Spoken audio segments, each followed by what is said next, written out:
Américo Martins, eu vou analisar daqui a pouquinho e trazer uma explicação do que é o Flood Zone, que é uma estratégia de Donald Trump de confundir o mundo de uma maneira sem interrupções e aí virar o olhar do mundo para algumas polêmicas vazias e o mundo não olhar para as verdades que precisam ser resolvidas.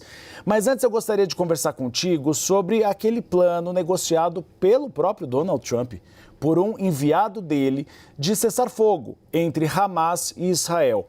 Na sua avaliação, essas ameaças de Trump de tirar os palestinos lá da faixa de Gaza, de anexar a faixa de Gaza aos Estados Unidos, isso pode atrapalhar as próximas fases desse plano? Sem dúvida nenhuma, Uribe.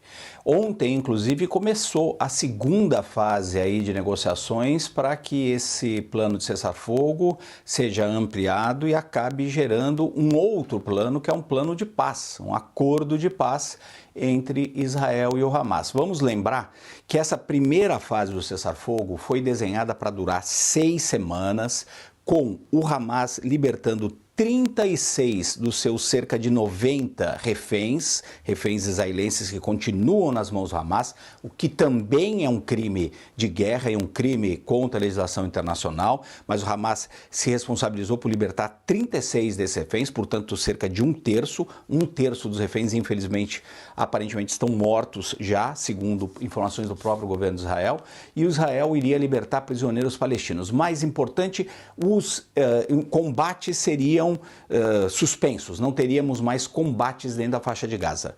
É um acordo muito delicado, mas que está aguentando aí há cerca de 2 semanas. O Hamas, de fato, vem libertando lentamente parte dos reféns, Israel vem libertando os prisioneiros palestinos que estão nas prisões israelenses, os combates não estão mais acontecendo, a ajuda humanitária está entrando.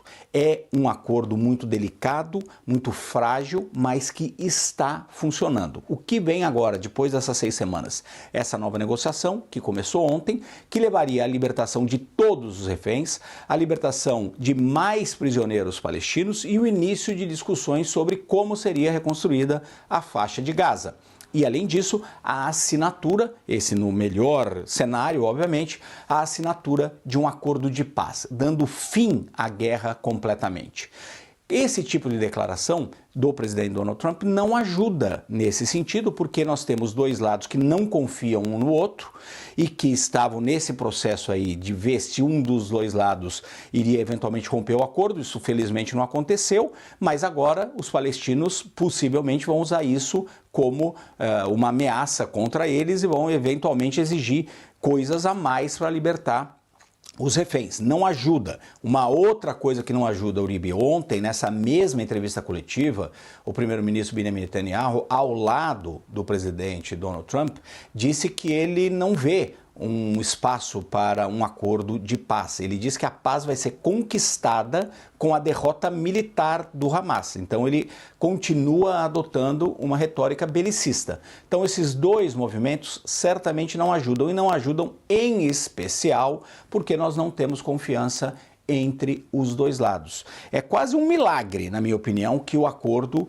esteja sido mantido da forma como está. Que o Hamas esteja mantendo e libertando os reféns, que Israel também tenha mantido todos os seus pontos nesse acordo, em especial o Hamas. O Hamas pode ser muito traiçoeiro nesse tipo de acordo. Então, ao se sentir acuado, é possível que eles façam outras exigências e isso acabe, infelizmente, com as possibilidades desse acordo e do acordo de paz. E isso vai bater aonde, Uribe?